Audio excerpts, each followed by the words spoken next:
All right, what's going on, Dima? Not much. Welcome back. We are here with take two. Um, yeah, it's okay though. A little bit We're of a gonna talk. mishap. Yeah, we're talking about today. We're gonna talk about the MVP race. We're gonna talk about the playoff picture right now, and we're gonna also talk about some of the other awards, and of course, some of the debatable topics in the NBA. Like, should there be a play-in tournament? So yeah, stay tuned for that. So let's get started with the MVP race, I guess, because I think that's a good one there. Yep. And so, of course, the most debatable topic about the MVP race, besides, well, who should win, is should Steph Curry be in the top three? It depends. It depends on how you see it, because you could be like, well, he's putting up some of the best numbers we've ever seen, but at the same time, they are, what are they, the 9 or the 10? 9. 9 seed. Yeah. So that's what's tough for me. But as a top 3, I would have Giannis at 3, and then I would go Curry.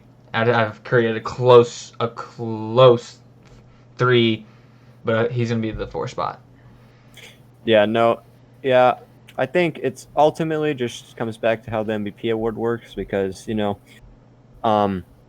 MVP is usually given to the teams, the best player on a top team, so it's like a 1 seed most of the time, sometimes a 2 seed. But, the lowest seed we've ever seen win a playoff or win an MVP was Russell Westbrook winning MVP, of course, as a 6 seed team.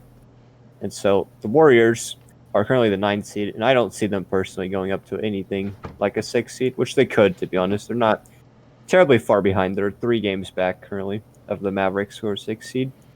But I do say, unless Curry gets up to the 6 seed area, I don't think he's going to be in the top 3 conversation, just because of the way MVP has been structured for so long. Right. But if it didn't have to consider the team's record, I definitely think he would be in the top 3. But, so now we're going off to the second MVP part. Who deserves to win it? Is it Jokic? Is it Embiid? Or I guess I have Giannis in my top 3, but let's be honest, no one's really got Giannis winning it. We both got Giannis at 3, and then it's kind of debatable between 1 and 2, but I would have to just go Jokic, and he's in a harder conference. That's one thing that plays a factor into it. They're the 4 seed, the 76ers are the 2 seed. Embiid's missed 19 games. Jokic hasn't missed a game. That comes into play. But also what also gets me going is like he's missed 19 games, but they've won almost 40 games without Embiid. So that kind of right. It's yeah, like I think they're their still good without him. I think their record is about something like 500 or slightly above without him. Mm-hmm. And I think what that shows is the fact that I think overall, obviously, the 76ers just have a better team than the Denver Nuggets do. And if you do take the Nuggets, who are 38 and 21, and swap them in that Eastern Conference, they would still be the 2 seed in the East, because they pretty much have essentially the same record as the 76ers do. They're a bit worse. And the Nuggets, of course, have been playing. How many games has Murray been out for? Is it 6, 5? 5 or 6, something like that. So, yeah, he went down against, let me see here, the Heat. Did he went down against? I think it was the Warriors. The Warriors. So they've played a total of 5 games, and they've been 4-1 in those 5 games. And of course, yesterday, losing to the Warriors, not a particularly great game. Yeah. So, yeah. But I do think that Joel Embiid should be MVP just because, yes, the Nuggets are a 4 seed, which is not exactly historical odds of an MVP being a 4 seed aren't great. But if you do put them into the Eastern Conference, they would be a 2 seed. And so I don't think record necessarily can be a part of the argument here. But you could say that because Jokic has been carrying them the last couple of games with Murray out, and that the 76ers were still pretty good without Embiid because their team is good. But they didn't play like great teams, though. So that's why I have Jokic winning MVP, just because I think he's been a bit better statistically, and the fact that they're in a tougher conference with the same record. So we've talked about our top 4, I guess. Do you want me to give you the Kia update for the 5 through 10? Yeah, we could talk about that for sure. So Some 5 right definitely. now is Curry, but that is Mhm. not within this week, which I don't think he moves up this week though, in my opinion, because he didn't do very good against who did they play? He did good last night against the Against the seven. Wizards, Or was the, yeah. that's right. That's right. That's right. 'Cause He both guards there. It was a start point guard showdown, and both of them were not the best. That's right. He Yeah. finished the game good last night against the Nuggets, and then 6 is Dame, 7 is Kawhi, 8 is LeBron, 9 is Chris Paul, and 10 is Rudy Gobert. So interesting. They do have Rudy Gobert over Donovan Mitchell. And So I that's guess that's pretty just good. for injury, I guess, technically. Yeah. No, I also think that I think Kawhi Leonard should definitely be over Dame, I agree. because the Damian Lillard and the Trailblazers are 32 and 27. They are on a. I didn't know this. They are on a 4-game losing streak right now. I So did not know that either. they're also wow. I'm looking at this. Get this. Yesterday they lost by 2 points. Then they lost by 1 point to the Nuggets, 1 point to the Clippers. They beat the Spurs by 1 point, and they also lost to the Celtics by 1 point. Yeah, All of that this is funny. in the last month. So that is very interesting. So Oh my gosh, yeah, that's funny. Looking at yeah. that. I don't know what that says really, but not great at closing games out. So Right. I'm getting hang out here. I'm trying to think. LeBron would obviously be in a different spot if he wasn't hurt. Yeah. Um, Rudy Gobert or Donovan Mitchell would probably be in there. Same with Devin Booker, and Harden would probably be in there in terms of the top Yeah. 10. I think because I think they would probably take Chris Paul out, probably, and LeBron because he's hurt, and then Rudy because those guys are doing better than Rudy. Let's be honest. Right. Yeah. And so yeah, so you got Embiid, I got Jokic. I have Jokic winning MVP. Oh, I'm sorry. I misheard Yeah. you then. That's my bad. That's So we both have Jokic. That's my bad. Yeah, because I've got him winning. Because Okay. it's very close. Yeah. But just the record is 1 game off. Yeah. They could be the same record if the Nuggets win their next game. They would both be 39 and 21.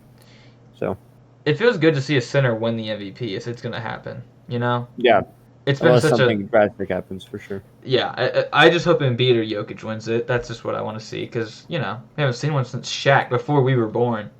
If you Yeah. think 2000, so Yeah, it's time to see one. Yep, it's usually given to the guards, I think. Now, of course, Giannis recently. Right, but Before Curry, that, dominated by guards. Curry, LeBron, Harden, of course, Westbrook. KD. Yeah, so And Derrick Rose. very true. All right, well, I think that is about it for our terms of MVP talk. Mm-hmm. So let's go ahead and talk about the playoff race and the playing games. Yeah. Plural. So right now, Jazz, number 1 seed, probably gonna stay the same.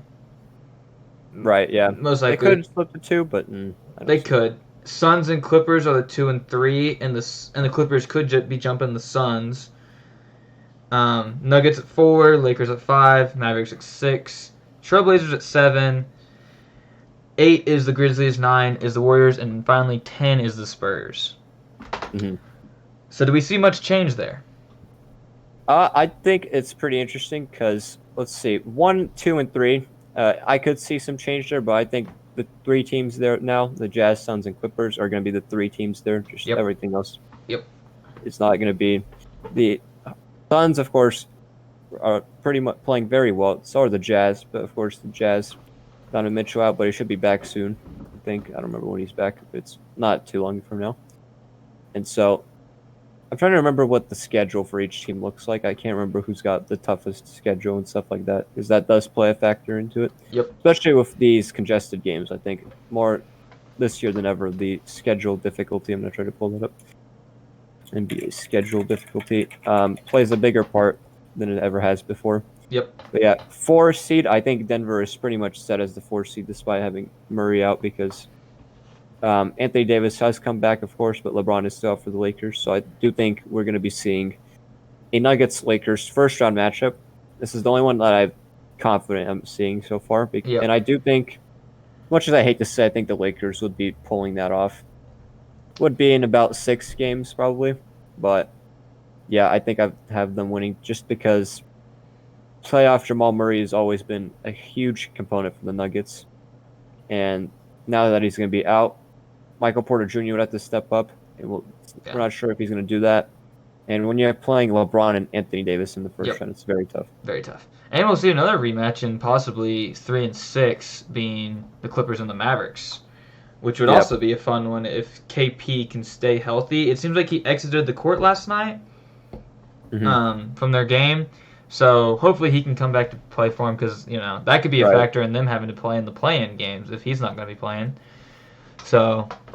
Yeah, they could very easily be in the play-in games. I just pulled up the difficulty of the schedule. It's actually the Utah Jazz have the second easiest schedule. Oh, gosh. So, yeah, that pretty much, I would say, guarantees them being the 1 seed, while the Suns have the 6th hardest strength of schedule. The Suns and the Jazz do play each other still. Okay. Okay. And then the Clippers have a 19th difficulty schedule. So, yeah, I could definitely see the Clippers overtaking the Suns because it's close. Half a game difference there. Yeah. But, yeah. Denver has not been as lucky. They're exactly 15th, so very average difficulty there. And the Lakers have the 16th difficulty. So, yeah, I do think that will be the matchup there. But then in terms of Portland and Dallas that fight for the non-playoff spot, looks like Dallas will be taking that because the Dallas Mavericks have the 3rd easiest strength of schedule remaining. Wow. While Portland is up there, it's the 7th hardest. So then we got the 7 through 10 play-in teams, and I think there's some very interesting teams there for sure. Right. The Warriors is a team that you do not want to see. No. Not at all. You don't want to see Curry in there. That's a 1-game series. Nope. 1-game series, and it's actually a very interesting groups of teams because first you got currently as things stand, you got the 2 really well-coached teams that may not have the star talent like the Spurs and the Grizzlies, but then you also have the Warriors and the Trailblazers, which I would say are the opposite. They might not be as well coached, but they have the individual talent to drop 50 a night, and in a 1-game series that could be very deadly. So yeah, and I mean CJ McCollum is another guy like that backcourt right there, and even Nurkic. Nurkic hasn't been that great this year. I thought he was going to step up this year because he really was good in the bubble, but those teams, the Warriors, even the Spurs, I wouldn't really want to see the Spurs because DeMar. As long as DeMar isn't playing LeBron, he's pretty good in the playoffs. Yeah. Sorry, DeMar. It's just got to be that way, man. Man, never could get past him. No, he had to come to the West just to. He was like, I have to beat DeMar again, man. He's got to ragdoll somebody. But I mean, Warriors and Trailblazers. They got 2 guys that could easily drop 60 points. I mean, easily. Yeah. And even maybe the Pelicans, they could slip in there, but they gotta. Oh, they could. They gotta start winning some games. They're 3 games behind. Yeah. And I'm looking at this, and the Pelicans have a pretty relatively tough strength of schedule. So I don't think it's happening. Who are they? Do they play next? Today is actually a very important game. They're playing the Spurs tonight. Oh wow. So that is a huge start for them. They really should win this one because I would say if they lose this one, their chances do drop significantly. Oh, very much. Apparently 3.5 games back would be further than that. Yep. So, they need to win that game. So, since we got done with the West, let's go ahead and go to the East. Yep, and the East is also very close. Of course, currently we got the Heat, the Hornets, Pacers, and Wizards. And similarly to the Warriors out west, we got the Wizards, that a team no one should want to play because on a 7-game winning streak and have the individual talent to definitely beat anyone in the play-in tournament. Yep. And I mean, the only team I just think would match up bad is the Heat, and the reason I say that is Bam Adebayo. Oh yeah. Bam on offense and defense is just he's a beast, and I wouldn't want to see him. And even for the Heat, Jimmy Butler. So obviously they have to make it there to play the Heat before they even play him. But who's guarding Jimmy Butler on that team? You're not gonna put Bradley Beal on him, Nope. No, the Heat are very tough. Even there might be a 7 seed. Not convincing, but there will be a tough out for anyone as well. Yeah. Well, Tyler Hero just hasn't been the same, as he was last year. RJ Barrett's better than him, by the way. We all know this. Yep. If you don't think Yep. so, then you're on crack. Easily. And bringing up RJ Barrett, let's bring up the Knicks, man. 9-game Got a winning streak 9-game today. winning streak. Oh, yeah. Wow. Taking down another. Well, the Raptors on a good winning streak as well, pushing themselves back into the playoff contention. But yeah, the Knicks pretty comfortably take them down. And so it would be very interesting to see because New York does have a tough schedule left, but they do have the home court advantage currently. And the Knicks at home have been very good this season, They 21 and have. 10. And even So- now they have fans, too. So, Mhm. you know, I think if we're being honest here, the Thunder, the reason they don't have fans is they don't want the fans to bring energy for us to win. And the No. Knicks are feeding off that energy to win, you know? Nope, exactly, yeah. So I think if I would want to see the Knicks in the first round. I'm gonna be honest. I know they're young. I know they don't have I know Julius Randle isn't superstar, but my gosh, is that man? He's good. You know. That's a good team. Well coached, great, tough defense to break down. I would personally really like to see. I think this is an interesting matchup: the Knicks and Hawks.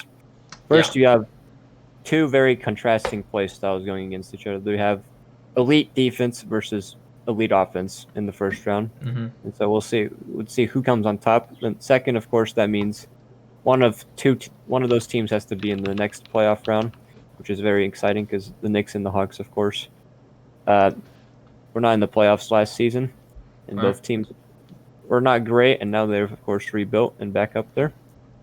So that'll be very interesting to watch. I don't know who I would have in a playoff series there because the Hawks, of course, were another interesting team to talk about because the Hawks were not great at the start, but that was because of some injuries, and coach, of course, fired Lloyd Pierce, got Nate McMillan, immediately got on a winning streak. Right. So it's hard to choose who wins that one. I don't know. What do you think? Who would win the series there? It's tough. It's tough because also right now you got to think the Hawks aren't going to have Trae Young for a little bit. Yeah. So we could see them drop because the Celtics are only 1 game behind and Heat are only 2. And those are the only teams I think that would jump them with this 12 games left. Yo. Okay, don't worry about that. So yeah, wow, that's funny. Yep. Technical difficulties there. Okay. Anyways, the Hawks. Yeah, they could definitely drop down, and with the Celtics. Yes, the Celtics, of course, a very hot team right now, and so they were on a nice winning streak. Except, I think what were they on? Well, they lost. They lost last night to the Nets. Yeah, but they lost were the Bulls to break their losing streak or the winning streak before that. It was 3, 4, 5, 6 game winning streak. Yeah, So yeah, they messed up. Yeah, they were on a good one, which I didn't even know they lost to the Bulls. The Bulls didn't have Zach LaVine. Yeah, that was a very I don't know what happened there for the Celtics. Yeah, I don't know. Yeah, Celtics and Heat especially have had some very questionable losses. Especially last night for the Heat, losing to the Atlanta Hawks without Trae Young and Clint Capella. Not exactly sure how that. I don't think there was any Jimmy Butler though, right? No, Jimmy Butler did play last night. Wow. So did Bam. So, wow. Yeah, that's I'm crazy. not exactly sure. So yeah, I think if sorry to go back to your question of the Knicks and the Hawks. And like you said, it's a defense versus offense. It really is. And also, I'm gonna put this in as a factor. Is Mitchell Robinson gonna be back by then? I think he might be out for this. Yeah, I think he is a fractured foot. I think he's probably. So he probably will not. But if he were to play, that could be dangerous because Nerlens Noel's been good, and if you have a guy like Mitchell Robinson off the bench or Nerlens Noel off the bench, I wouldn't want to see that. That's 2 great defensive centers. Yeah, exactly. They get blocks and rebounds, so I wouldn't want to see them. Just coming off the bench as a duo, or Taj Gibson. Let's be honest, that's the goat right there. Yeah, he's back. And that New York Knicks, this time they don't have 6 power forwards on the team. Yeah, I still can't believe that happened. I don't know what that was. They thought they was gonna get KD, Kyrie, and Zion, and they got. Don't get me wrong, Julius Randle's good, but they got all the power forwards in the league that nobody wanted. Nope. So yeah, I guess we can go ahead and talk about the Pacers and the Hornets, are 2 teams that we haven't talked about, and the Bulls. Let's put them in there. So yeah, we got the Hornets are very interesting because of course they're up 5-4 seed before LaMelo Ball goes down, and then of course Hayward also injured and some other injuries to the team like Malik Monk, and now they are an 8 seed. So it would be very interesting to see what that team can do because you have to incorporate. There's only about 12 games left, and you have to incorporate LaMelo Ball and Hayward back into your rotation. So how does that affect things? And so I feel like personally the Hornets, if they do get into the play-in tournament, but I think they will obviously, but if they're in the play-in tournament and not in the top 6, I don't think they're going to be advancing due to those factors. Just because I think, Yeah. I'm pretty sure Hayward and LaMelo would both be back by then. But Definitely yeah, LaMelo. Definitely yeah. If you LaMelo. haven't incorporated those guys for a while into the rotation, it'll be tricky to stop a team like the Wizards or the Pacers, who've been pretty much had the same rotation the whole season. And the Pacers have also been pretty good because Karis LeVert now. Oof, that's a bad man. He's playing very well, yeah. Yeah. Getting back into the swing of things, and now he's great. Got Malcolm Brogdon, who can also be great. Domantas Sabonis, Miles Turner injured, and that's tough to see. They need him. Yeah. I mean, he's just like Nerlens and Mitchell, blocks and rebounds, man. Yep. So that's a tough out as well. So I don't know about those Hornets there. That's probably as things stand right now, 7, 8, 9, 10. If it started today, I would not say the Hornets beat the Pacers, and Heat Wizards will be tough though. Yeah. And then of course we got the Bulls. So that defense on the Bulls is very questionable. Right. But still have very much a talented team, and so do the Raptors. So, yeah. Yeah, the Bulls they're tough, man. It's adding Vucevic, losing Wendell Carter. It's a weird ordeal. Obviously Otto Porter too, but he's not gonna be doing nothing crazy. We talked about it in our last guys. We recorded one. Audio didn't work, so we kind of hitting back on things. So we talked about how the defense is not really communicating well for the Bulls, and I think it's okay if they don't. I don't think they should be mad if they don't make the playoffs. And the reason I say that is because, hey, you're gonna go get yourself a lottery pick, which is what I would do if I was them. I'd say let's just go get a lottery. Didn't they trade their pick to the Magic? I thought it was 2022 and 23. I didn't think those. It could be. I could be wrong about that, but Magic picks. But I don't know. I digress. Because I think I was. Is it 21? It is a 21. I think. It is a 21 pick. Okay. Well, never mind then. They got to push for the playoffs. They do, yeah. I could have sworn it was okay. Well, that that changes my thing. Chicago do have a tough schedule left apparently, so. Oh, it's not great. That doesn't help them either. Without Zach LaVine, still got about a couple days or a week out. Yeah. They have 2 very important games back to back against the Heat. I would say that's pretty important. That's very important. You're right. So, do they play the Wizards or anything? They play the Hornets still. The Celtics, that could be a doubt that comes into factor, but they do have the Raptors. But they've got May 11th and May 15th, and May 16th are the Nets and the Bucks. So they should really get going now and not rely on to the end there. Yeah, they should. Hopefully they can get Zach LaVine back. Yep. They're going to need him. Mm-hmm. All right. Always this year.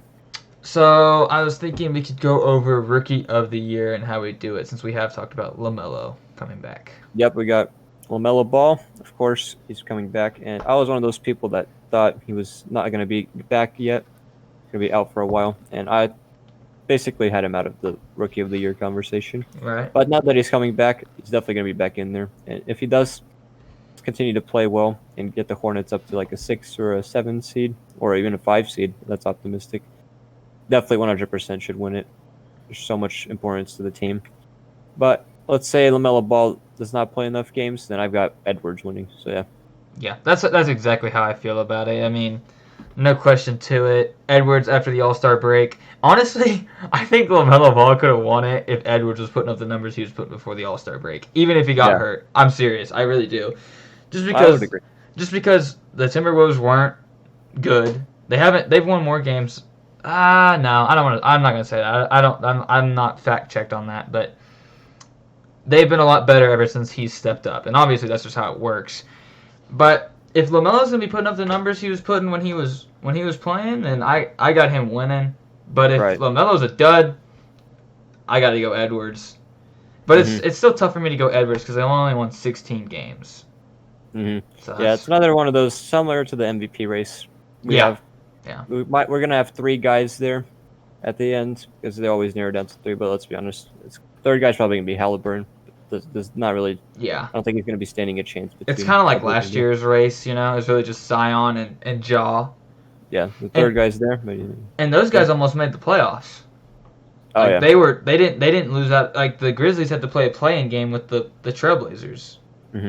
I mean, and I think the Pelicans, you know, they were close to making the playoffs. I think if they won out, I think if they would have won out like the Suns did, I think they actually would have made it possibly. But I might be wrong about that.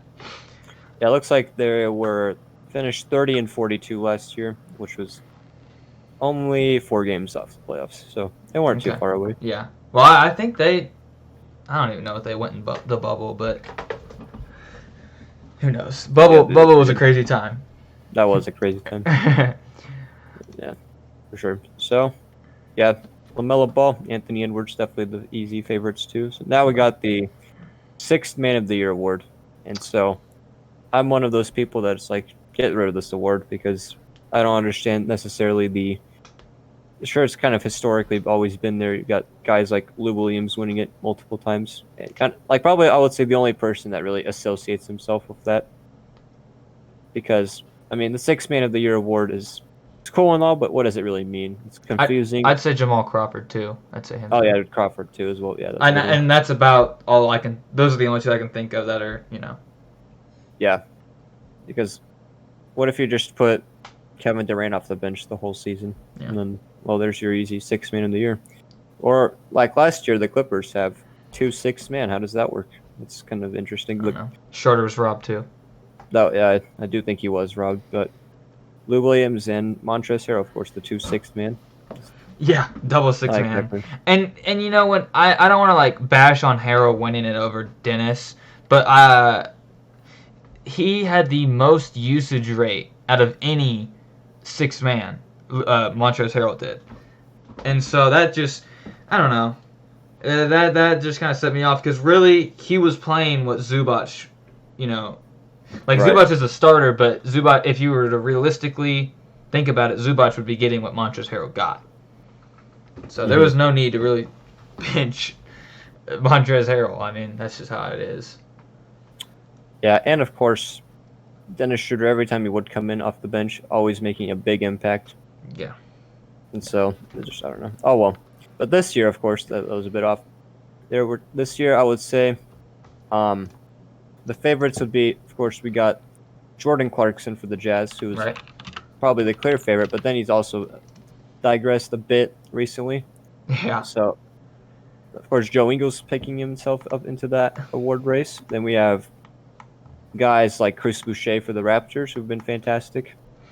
So I don't know who I have winning. That one's a tough one.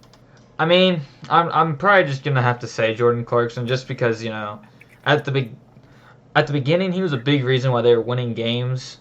Right. As of recent, hasn't been as good as he was, but that's besides the point. And now Joe Ingles has been coming off the bench some too, so it's kind of tough. But I don't know. So according to some, of course I don't really use these, but the betting odds here are top 5. Yeah, we have Jordan Clarkson, which I'm not much of. I'm pretty sure Jordan Clarkson's favorite according to this site. I'm not exactly sure. What is it? Whatever. But anyways, the top 5: Clarkson, Montrezl Harrell, Terrence Ross, which is actually a good one there. Yeah, that is. Joe Ingles and Jalen Brunson. Yeah, that's what I had. I'd probably have Chris Boucher in there, to be honest. But they're probably just thinking because he's missed some games, so. Yeah. That's probably what they're taking down on him for. Other guys here I'm seeing, we got Thaddeus Young and Shake Milton. Yeah, I had those guys on there too. I bet we were looking on the same site then. So. Yeah, I think the second one I'm looking at here is the same one. First one, I was a bit confused. There's some draft that I'm not exactly great at reading because I'm not much of a bettor. But anyways, so we got the Coach of the Year award. So yeah, what do we have there? It's either Monty Williams or Quinn Snyder. And to give a shout out, I would go with Nate McMillan, which we talked about earlier. He has Yep. been, ever since firing Lloyd Pierce, he's been great. The Hawks were just barely, or not barely, but they were going to be in a play-in game, most likely, if whenever they had Mr. Lloyd Pierce. But now Nate McMillan comes in, and he won 8 games in a row, and, they're Atlanta's a pretty good team. Mm-hmm. And of course, we have Doc Rivers probably going to be up there. Yep. And we did discuss earlier, we came to the conclusion our third guy in the number 3 should be Thibs, just because he's come in, he's got pretty much the same team as last year, and he's turned it around from being a non-playoff team to, I would say they, unless something goes wrong, they would 100% be a top 6 seed. Yeah. Especially with the way they're playing now. So, yeah, Coach Tibbs definitely up there, but I've got Quinn Snyder winning just because of the work he's done. You could just, whenever you watch that team, you can see how well they're coached, all that ball movement and stuff. Yeah. So. I would give it to Monty, but I said in the last one, it's not talked about whenever they talk about Chris Paul being a leader. It's not talked about whenever Monty Williams is talked about as a coach. DeAndre Ayton missed 25 games last year, and that hurt them. They play in the bubble, they win 8 games, That just tells you how much DeAndre Ayton was to them. 18 and 11 and 9. Chris Paul is definitely also a big impact. Oh, yeah, he is. I remember whenever Billy Donovan was hired by the Bulls, I was on Reddit, and I was like, everyone, yeah, okay, the Bulls fans were definitely had a right to be happy because, Eggman, Jim Boylan, was really bad. So Billy Donovan, definitely a clear upgrade there, but they're like, yeah, nice. We just got a Coach of the Year favorite. And I was like, I wouldn't put it that way because, I really still, despite what happened last year, I would really not say that Billy Donovan is that great of a coach. He's okay. He would get you your players developed, I think, but he's pretty average in my opinion. Yeah, I wouldn't say he's a Coach of the Year. I mean, last year, he definitely did something that we didn't see that would happen, but I wouldn't put him as Coach of the Year. Yeah, there's not like one of those elite coaches, I wouldn't say. No. Definitely an upgrade for the Bulls. And this is his first year in charge, and he's got a strange roster that needs to be. They need to do something about that roster. I think Lauri Markkanen's got to go, personally. Trade him for a pick or something, like a top 15 pick. Yeah, the defense improved. Or sign and trade something, because I think can they sign and trade? Yeah, they can, because he's on his 4th year. Yeah, about to be. Just do it. I don't know. He's just got to go. It's just not his home. Just an awkward fit. Yeah, it is. Of course, we could see them being a threat next year. Who knows? Especially if they keep building. But anyways, that's true. Yeah, that was the discussion for Coach of the Year. So then, of course, what else? Do we talk about all the major awards? There's, of course, Executive of the Year. Yeah, no one really cares about that one too much. I mean, you can go Presti, or you can go the Nets. Who's that? I can't remember his name. The Nets. He's a German guy. I can't remember his name. Maybe Daryl Morey. I don't know, for fixing that 76ers roster. Yeah, trading away Al. Yeah, getting rid of that garbage contract, of course. And getting Danny Green, who actually has been pretty good for him. I mean. Yeah, he has. Heck, he has. And Seth Curry, Yeah, those pieces were definitely great acquisitions for sure. So very much. Definitely gonna be up there. We talked about the lottery and how we think that's gonna go for those bottom teams. Oh yeah. And how the Thunder are on a 13-game losing streak. Yep, intentionally tanking. Obviously, it's not even close. Right. It's definitely gonna be a to the finish type of thing, to where Rockets are not going to be trying to win games at all. They got to be as low as they can be so they can get that 14% chance at the first pick. Same with the Timberwolves and same with the Pistons. They all three have they have protected picks. Like, they need these picks. Yeah, and everyone, of course, I think whoever gets the 1 pick will definitely take Cade. Yeah. I don't see maybe the Kings, the only team, if they were to jump in there. Yeah. They could be tricky to incorporate Cade there. Minnesota might be interesting. Yeah. But I still think they would take him. Even if they were to do some trading and stuff, they could definitely. I just don't see anyone else in the draft being quite good enough that you just pass on Cade for them for a better fit. Right. And then in the East, you got the Pistons and the Magic.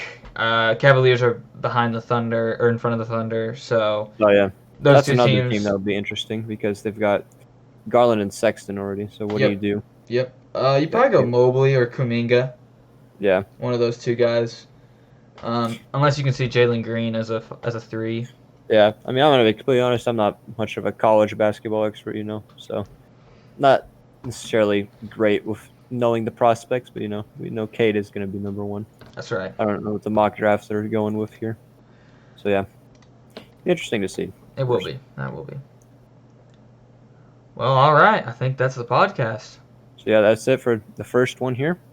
And of course, we're gonna be uploading once a week. I would say the 30 to 40 minute episodes, Saturdays, Sunday, something Something like along that. those.